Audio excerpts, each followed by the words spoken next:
আসসালামু আলাইকুম সবাইকে। আপনারা শুনছেন স্টুডেন্ট স্টোরি পডকাস্ট। এই অনুষ্ঠানের মতো আমরা স্টুডেন্টদের জীবনী সম্পর্কে আলোচনা করি। তো তারই ধারাবাহিকতায় আজকে আমাদের সাথে একজন স্টুডেন্ট আছে, যার জীবনী সম্পর্কে আপনাদের সাথে আলোচনা করব এবং জমিয়ে আড্ডা দিব। তো চলুন শুরু করা যাক। আসসালামু আলাইকুম। আমি Tanvir Ahmed. As you know, পরিচয় দেওয়ার কিছু নাই। তো যেহেতু আমার সম্পর্কে বলতে হবে, আমার মনে হয় বয়স তো আলহামদুলিল্লাহ 25 বছর, না সরি 25 বলে বেশি বলে ফেলছি, 22 বছর হয়েছে।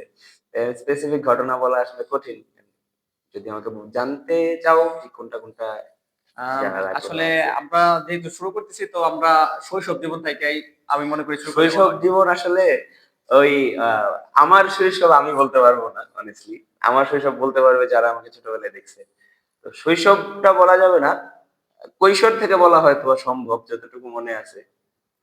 স্কুল লাইফ ছিল আমার আলরাজি মডেল ইনস্টিটিউট, একটা ওখানে স্কুল লাইফ শুরু। একদম প্লে নার্সারি কেজি তিনটাই পড়ছিলাম।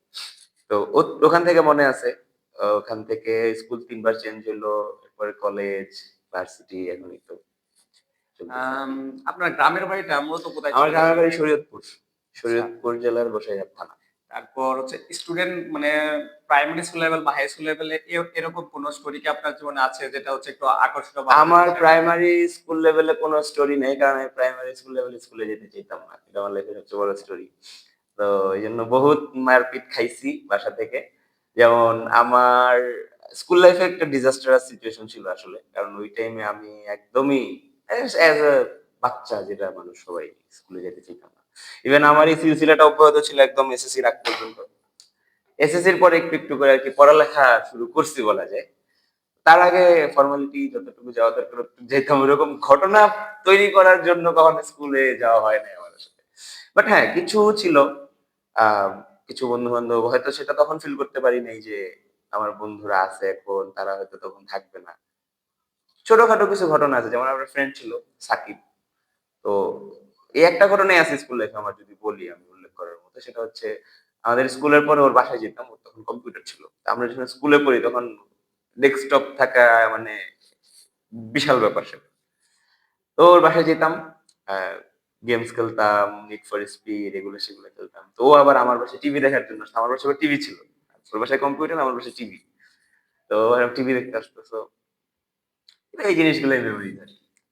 এতক্ষণ তো তোমার হচ্ছে হাই স্কুল প্রাইমারি স্কুল লেভেলের বিষয়টি আমরা জানতে পারলাম। তো তারপর হচ্ছে কলেজ লাইফ যাই। কলেজ লাইফে আসলে অনেক ধরনের মেমোরিজ থাকে। তো তোমার কেমন কোনো মেমোরিজ ছিল যেটা? আহ, ওই একই রকম। আমার কলেজ লাইফ যদি ধরা হয়, আমি আমি সবাইরে বলি কলেজ লাইফ সম্পর্কে যে জানতে চাই। আমার ফার্স্ট ইয়ার, সেকেন্ড ইয়ার, না এটা একটা কারণ আছে আসলে। 'Cause আমাদের ব্যাচটা করোনা ব্যাচ ছিল একদম। অটোপাসের পরের ব্যাচটার পরের ব্যাচটা আমাদের 22। তো অনলাইন ক্লাস ক্লাস যাই হোক, ফার্স্ট ইয়ার সেকেন্ড ইয়ার মিলে আমার অনলাইন অফলাইন সব মিলে আমার টোটাল অ্যাটেন্ডেন্স হচ্ছে 17 দিন। আচ্ছা, ঠিক আছে, আচ্ছা। আমি ঢাকা ইম্পেরিয়াল কলেজের স্টুডেন্ট ছিলাম। তো ওটা নিয়ে খুব মানে আমার যে গাইড টিচার ছিল, আমি ছিলাম তার চোখে সবচেয়ে নিকৃষ্ট স্টুডেন্টদের মধ্যে একজন। তো আচ্ছা, আলহামদুলিল্লাহ। ইয়ার আচ্ছা, এখানে আমার একটা কোশ্চেন আছে। মাত্র ১৭ দিন হচ্ছে ইন্টারমিডিয়েটে ক্লাস ক্লাস। তো তারপরে কি পরীক্ষা দিছে? পরীক্ষা দিতে দিছে, কারণ হচ্ছে উম, আমি ক্লাস করতাম না ঠিক আছে, বাট আমার মিড টার্ম, টার্ম ফাইনাল সবগুলাতে আমি কলেজে টপ 50-র মধ্যে ছিলাম। মাশাআল্লাহ। সবগুলাতে বিসিএস স্টাডিজে টপ 50-র মধ্যে ছিল না। অত ভালো না, দেখা যেত পাশই করছে 60 জন আর কি। ও আচ্ছা, এরকম আচ্ছা। সিচুয়েশন ছিল আর কি। যেহেতু হচ্ছে হ্যাঁ, একটু পাশই করছে ভালো 60 জন। লেভেলের একটা তো ওই জন্য কলেজ, হ্যাঁ, হ্যাঁ, তো ঢাকা পাশ কলেজ। ইভেন আমাদের অ্যাটেন্ডেন্স নিয়ে খুব প্যারা ছিল। ইম্পেরিয়ালে যারা পড়ে তারা জানবে। তো ওইখান থেকে পরীক্ষা দিতে পারছি। তো আলহামদুলিল্লাহ পরীক্ষা দিয়ে রেজাল্টও আলহামদুলিল্লাহ ভালো হচ্ছে। আমার এসএসসি এর 3.89 থেকে আমার এইচএসসি এর পয়েন্ট আসছে জিপি 5। বাহ! তো এই আর কি ইন্টার আচ্ছা। লাইফ। এরপরে তো ইন্টার ল্যাবের পরে সবার জীবনে একটা স্ট্রাগল চলে আসে যে আমরা কোথায় ভর্তি হব, অ্যাডমিশন কি পেয়ে। হব। এটা নিয়ে অ্যাডমিশন নিয়ে সবার মাঝে একটা স্ট্রাগল চলে আসে। তো তোমার অ্যাডমিশন জার্নিটা কেমন ছিল? আসলে অ্যাডমিশন লাইফ নিয়ে সবার স্ট্রাগল আসে না। অ্যাডমিশন টাইমে আহ এটা কি বলা যায়, কনফিউজড সিচুয়েশন হুম, আর হচ্ছে নার্ভাসনেস থাকে। Right, right. স্ট্রাগল যারা করে, যদি স্ট্রাগল যারা করে আলটিমেটলি ওরা সাকসেস পায় কোনো না কোনো জায়গায়। তো অ্যাডমিশন লাইফটা ছিল আমার একটু ইমোশনাল। আমার লাইফে সবচেয়ে বেশি ইমোশনাল পার্ট যদি হয়, এটা আমার অ্যাডমিশন লাইফ।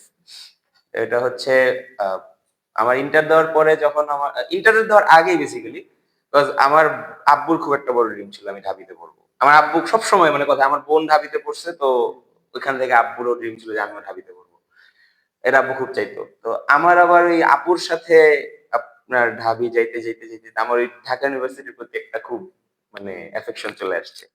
আমার খুব ইচ্ছে ছিল আমি ঢাবিতে পড়বো, এফবিএস এ পড়বো। তো এই হিসাবে প্রিপারেশন শুরু হলো। আমার লাইফে এরকম সময় যেত যে আমি মানে প্রথমে শুরু করেছিলাম এরকম সারাদিন আমি ঘুমাইতাম, কাজ অ্যাডমিশন টাইম সব বন্ধ, কোচিং এ যাই আসতাম বাসায়, এবং ওই রাত 7টা থেকে আমি পরের টেবিলে বসছি, আমি সকাল 6টা 6:30 7টা পর্যন্ত আমি টেবিলেই বসা, আমি টেবিলেই ঘুমাইতেছি, টেবিলেই খাইতেছি। ইভেন আমার বাসায় একটা রুটিন হয়ে গেছিল যে রাত্রে 2টা 3টার দিকে উঠবে, কিচেনে যাবে, কিচেনে রান্না বান্না হইতেছে মানে ওই উঠছে উঠতেছে। আচ্ছা, তুমি রান্না বান্না করতা? হ্যাঁ, আমি কেন তখন আম্মুকে জাগানোর সুযোগ ছিল না, আমার ক্ষুধা লাগতো খাইতাম করতাম। তো এইভাবে অ্যাডমিশন টেস্টের সময় আসলো, ঢাবি, জিএসটি, রাজশাহী সবগুলোতে দিলাম। তো আমার অ্যাডমিশন পিরিয়ডটা খুব স্ট্রাগল শুরু হয়েছে রেজাল্টের পর থেকে, কজ আমার চট্টগ্রাম ইউনিভার্সিটির রেজাল্ট দিল তখন আমার চিটাগাং এর মেরিট ছিল 2019, আমার রাজশাহীর মেরিট আসলো 2800, আমার জাহাঙ্গীরনগরের মেরিট আসলো 248, ঠিক আছে, সিট খুবই কম, জাহাঙ্গীরনগরে 248 তো সিট পাওয়ার কথা সিট না? 80টা ও আচ্ছা আচ্ছা, তাহলে জাহাঙ্গীরনগরের তো সিট। জাহাঙ্গীরনগরে তো আবার তো এবার হল যতটা হল, হলে যতটা সিট ততটা স্টুডেন্টরা নেয়। তো আমার সিচুয়েশন হয়ে গেছিল আমি সবকিছুতে একটা জায়গায় ধরা খাইতেছিলাম, সেটা হচ্ছে আমার এসএসসির সেই পয়েন্টটা। এটা একটা ইম্পর্টেন্ট পার্ট। আচ্ছা, আমরা তাহলে একটু দর্শকদের উদ্দেশ্যে একটু জেনে নিতে পারি এসএসসি পয়েন্টটা কেমন আমার ছিল? এসএসসির পয়েন্ট ছিল 3.89, আর এইচএসসি? এইচএসসি তে ছিল জিপিএ 5। আচ্ছা, এইটা আচ্ছা। খুব মানে হিউজ একটা মানে টার্ম এসএসসিটা স্টুডেন্ট লাইফে, যখন আসলে মানুষের লাইফের ডেস্টিনেশন সেট হয়ে যায় এই জায়গাটা এরকম। এসএসসি তে যদি আমার না, আমার আব্বু বলতেছে যে এসএসসি তে যদি সিম্পল, আমি ঢাকা ইউনিভার্সিটি আমার মেরিট সি ইউনিটে হচ্ছে 1284, তাহলে সিট হচ্ছে অলমোস্ট 1000 সামথিং, এন্ড 1156 60 60 65 এরকম পর্যন্ত হচ্ছে না স্টুডেন্ট। 1284, আমি যদি এখানে 1 মার্ক বেশি পাইতাম আমি তো 1000-এর মধ্যে বা 900-এর মধ্যে থাকতাম। তো ওই মার্কটা কিভাবে আসতো, আমি যদি এসএসসি তে 4.50 পাইতাম আমার কিন্তু এখানে 1 মার্ক বাড়তো। তো যদি আমার এসএসসি তে 4.50 থাকতো আজকে আমি ঢাবিয়ান থাকতাম। হ্যাঁ, সিম্পল। এই জায়গাটা আসলে একটা লাইফের ডেস্টিনেশন সেট করে দেয়, এটা একটা। তো এটা গেল ঢাবির কাহিনী। তো ঢাবি যাওয়ার পরে আমি আসলে খুবই আপসেট ছিলাম, অনেক মানে ভুলভাল চিন্তা ভাবনা আসছিল মাথায়। এটা স্বাভাবিক, কারণ যদি মানে ইভেন কষ্ট করে মানে পড়ার পর- ইভেন আমার সমস্যা হচ্ছে কি, আমার আব্বু আম্মু না ওরকম রাগারাগিও করে নাই, কারণ তারা আমার চোখের সামনে থেকে দেখছে যে আমি চেষ্টা করছি কতটা। তো এরপরে ঢাবি যাওয়ার পরে প্রচুর আপসেট। এরপরে জিএসটি রেজাল্টের সময়টা আসলে, তো জিএসটি তে প্রথম migration, second migration, third migration যায়, কোনোটা আসে না। আমার জিএসটি হচ্ছে 5000 something merit. Upset upset upset. তো আমি একটা সময় ভুলে গেছিলাম যে আমার পাবলিক আসলে দরকার, অ্যাকচুয়ালি এই জিনিসটা আমি ভুলে গেছি। তো মানে আমার বড় ভাইয়ের বিয়ের আগের দিন আমি শপিং করতে যেতেছি, ওই টাইম আমার ফোনে মেসেজ আসছে যে you congratulation, you are selected to get admit into Islamic University Kushtia, tourism and hospitality management. আচ্ছা, finally. And I was like okay, আমি পাবলিকে চান্স পাইছি। আচ্ছা, তো আমি তখন আব্বু আম্মুরে বললাম, তো একে বাসায় বিয়ের একটা আনন্দ, এর মাঝখানে আমার পাবলিকের তো খুব ভালো একটা সিচুয়েশন ছিল। এরপরে যদিও আসলে পাবলিকটা কন্টিনিউ করা হয় না, যাওয়ার পরে আসলে সারা জীবন ঢাকায় থাকছি, কুষ্টিয়া ঝিনাইদহের বর্ডারে, অত দূর। আর আমরা তখন আসলে পাবলিকের পলিটিক্যাল সিচুয়েশন কেমন ছিল আমরা সবাই জানি 5 আগস্টের আগে। তো এইসব কারণে আসলে থাকা হয় না, যদিও ওইটা নিয়ে এখনো খুব কষ্ট হয়, বাট আল্লাহ যা করে ভালোর জন্য করে, আলহামদুলিল্লাহ দিন শেষে।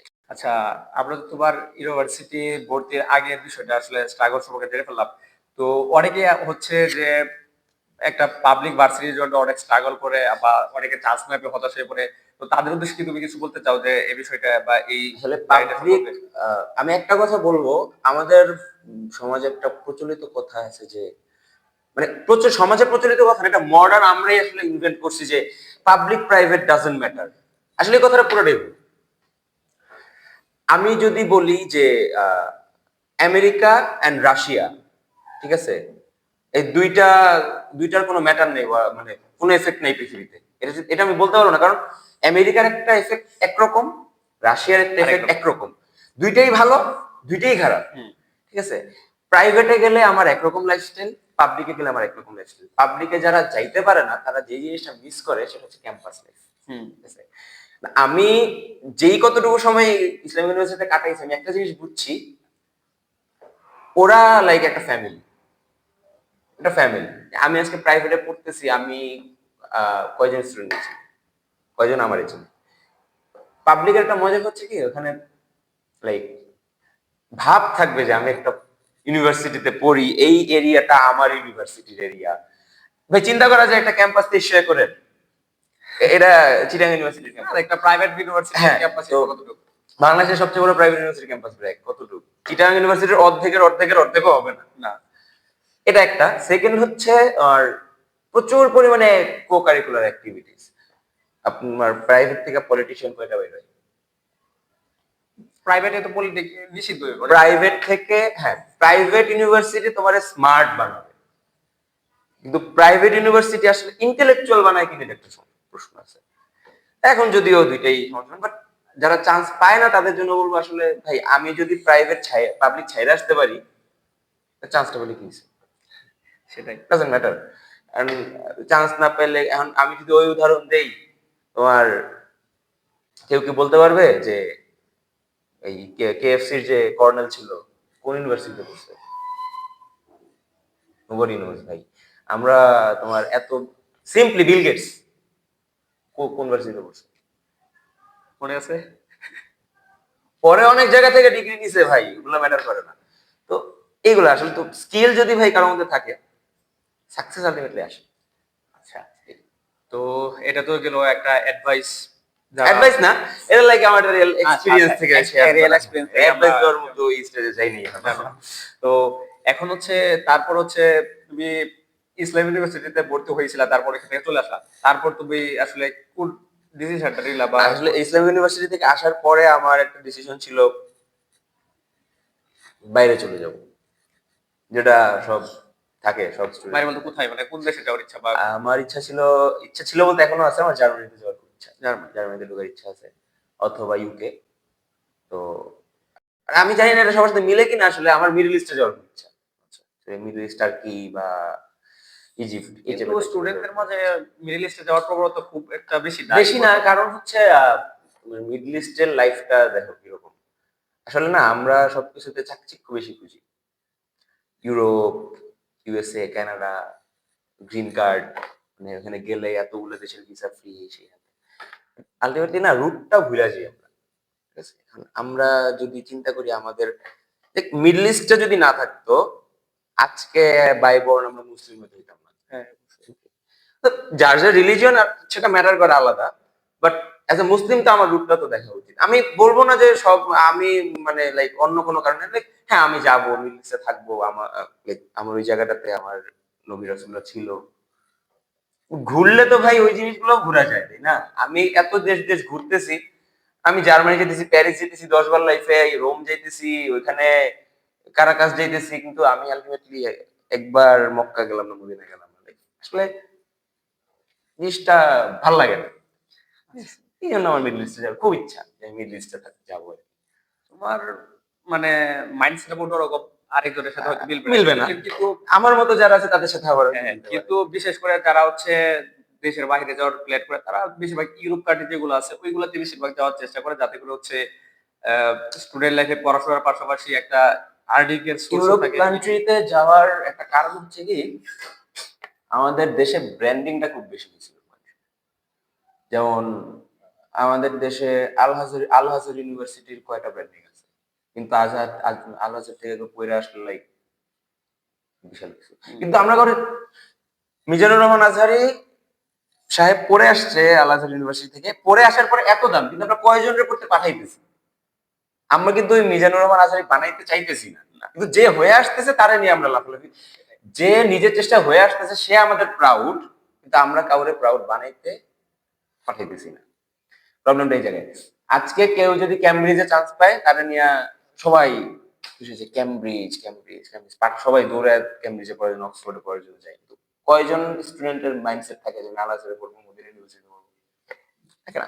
এমন না যে ওখানে রিসার্চ হয় না। মদিনা ইউনিভার্সিটি, আল আজহার ইউনিভার্সিটি ওয়ার্ল্ডের one of the most renown university.